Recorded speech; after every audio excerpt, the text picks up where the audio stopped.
ساتوی پسرو وینو دا د شهیدانو کور دا د باتورانو کور دا د باتورانو کور دا د باتورانو کور دا د باتورانو کور ستا کاڼي او بوټي ټول مونږ ته لالونه دي وینا پرتوی شوي دا سره لکه ګلونه دي کلی څوک نیولی شي دا د زمریانو کور دا د باتورانو کور دا د باتورانو.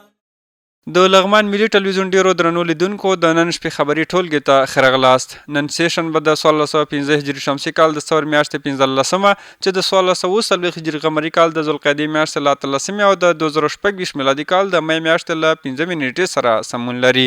قدرمنو لیدونکو تاسو تر دې مهاله د افغانستان ملي ټلویزیون د بېلابېلو خپرونو لیدونکي وئ. اوس هم پام وکړئ د لغمان ملي ټلویزیون سیمه ییزو خپرونو ته په پیل کې هم خبرونه. زه هدایت الله دانش یم.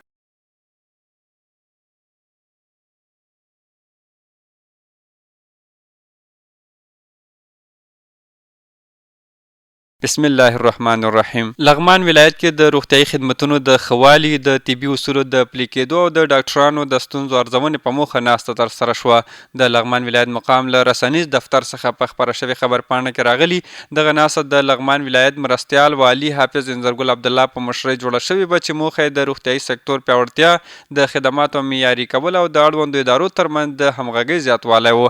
د خبرپاڼې له مخې په یاده ناسته کې د لغمان مرستیال والي حافظ انځرګل عبدالله سربیره، د لغمان د عامې روغتیا رئیس ډاکټر سمیع الله عابد، د استخباراتو ریاست مرستیال عبدالله چمن، د لغمان امنیه قمندانۍ مرستیال قاري عبدالباسط صدیق الرحمن، د لغمان اقتصاد ریاست د انکشافي چارو د تنظیم امیر خلیل الرحمن صدیقي او یو شمېر ډاکټرانو ګډون درلود. په خبرپاڼه کې راغلي په دې ناسته کې د روغتیايي سکتور پر شته ستونزو، د خدماتو پر کیفیت او د عملي حل لارو په اړه بحثونه شوي ترڅو د لغمان ولس ته غوره او معیاري روغتیايي خدمات وړاندې شي. همداراز په خبرپاڼه کې زیاته شوې چې په دغه ناسته کې د لغمان ولایت مرستیال والي حافظ انځرګل عبدالله د شخصي کلینیکونو مسؤلینو ته سپارښتنې کړي چې ډاکټران دې د امیر المؤمنین حفظه الله تعالی د فرمان مطابق خپل نسخې کمپیوټري ولیکي. د هرې نسخې کاپي د ځان سره په دوسیه کې وساتي. په نسخه کې د مریض مکمل شهرت او د درملو مکمل خصوصیات ولیکي. د شفري نسخو له لیکلو څخه د په جدي ډول مخنیوی وشي ترڅو مریض وکولی شي په هر ځای کې درمل ترلاسه کړي. مرستیال والي همداراز ویلي چې ډاکټران باید ناروغانو ته له اړتیا پرته معاینات ونه لیکي او د ډاکټرانو له لوري د ټیمونه جوړ او هغه ځایونو ته د مهالویش له مخې لاړ شي چې طبي خدماتو ته اړتیا لیدل کیږي. په ورته وخت کې د خصوصي کلینیکونو مسؤلینو او یو شمېر ډاکټرانو د شته لارښوونو د عملي کېدو ډاډ ورکړی او دوی هم یو شمېر غوښتنې د حل په موخه مطرح کړي چې د حل په موخه ورته ډاډ ورکول شوی. د لغمان ولایت د اداري اصلاحاتو او ملکي خدمتونو مسؤل د دې ولایت امنیه قمندان سره وکتل. د لغمان د اداري اصلاحاتو او ملکي خدمتونو له دفتر څخه په خپره شوې خبرپاڼه کې راغلي چې د یاد ادارې مسؤل مفتي محمد نسیم نعماني د دې ولایت له امنیه قمندان مولوي محمد اسماعیل فایز سره د همغږۍ او ګډې همکارۍ په موخه کتلې دي. په خبرپاڼه کې زیاته شوې چې د اداري اصلاحاتو او ملکي خدمتونو مسؤل په یاد لیدنه کې امنیه قمندان سره د کارکوونکو د استخدام، د ظرفیت لوړونې په موخه سیمینارونو، نظارت او څارنې، د کړنو ارزونې او د شکایتونو اورېدلو اړوند بحث او خبرې کړي. په خبرپاڼه کې راغلي په یاد ناسته کې همدارنګه د امنیه قمندانۍ اړوند د ملکي بستونو د کلنۍ ارزیابي، د قمندانۍ د چارو د ساده سازۍ کمیټې جوړېدو لپاره د استازو ټاکلو او په شبکوي غونډو کې د امنیه قمندانۍ د کارکوونکو چارو مدیر ګډون په اړه هم خبرې شوي. په ورته وخت کې امنیه قمندان په ملکي اداراتو کې د اصلاحاتو راوستلو او ټولو اړوندو چارو کې د اداري اصلاحاتو او ملکي خدمتونو د دفتر هڅې ستایلې دي.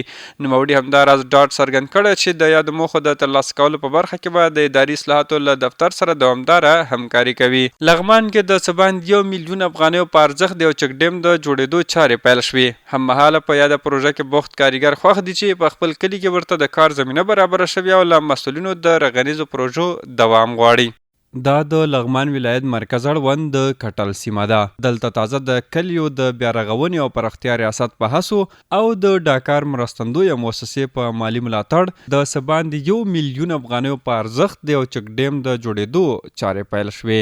دغه چک ډیم چې دا تقریبا د 8.8 متره په طول او د 3 متره په ارتفاع باندې چې د خوړلې سطح څخه پورته ارتفاع لاندې تقریبا 2.5 متره ده. تقریبا 19.8 متر مکعب اوبه ذخیره کیږي څه باندې 2 میاشتو په موده کې به تکمیلیږي او بودیجه چې دا 10,90,810 روپۍ افغانۍ ده. هم مهاله په یاده پروژه کې بوخت کاریګر خوښ دي چې په خپل کلي کې ورته د کار زمینه برابره شوي او له مسؤلینو د رغنیزو پروژو دوام غواړي. ډیر خوشاله ول خپل وطن کې کار کول، خپل وطن کې موږ ته کاروبار برابر شوی ده، پردي وطن ته نه ځو، دغه خپل ملک کې کاروبار کو. ډیر خوشاله دي شرکت نه مسؤلین د افغانستان کې کار زمینه برابر سي، دغه غونډه افغانان هم دلته کار کوي. په ورته وخت کې د قراردادي شرکت مسؤلین د یا چک ډیم د رغنیزو چارو د کیفیت په تړاو ډاډ ورکوي. په ښه کیفیت او په ښه نظارت انجنیران راځي ګوري، ان شاء الله تعالی دا کار ټولو ولس ته ټولو خلکو ته اطمینان ورکوو چې روغ کار وکړو، صحیح کار وکړو، غلط کار موږ نه کړی نه یې کوو. انجنیران راځي هره ورځ چې کوي ګوري. دا په داسې حال کې ده چې تر دې څو میاشتې وړاندې په میدانیو کلي کې هم د 3 میلیونه افغانیو په ارزښت د یو چک ډیم د جوړېدو چارې پیل شوې وې. د لغمان ملي ټلویزیون ډیرو درنو لیدونکو دا به د نن شپې خبرې ټولګه له ملتیا او پاملرنې مو نړۍ مننه. تر بیا ښې چارې.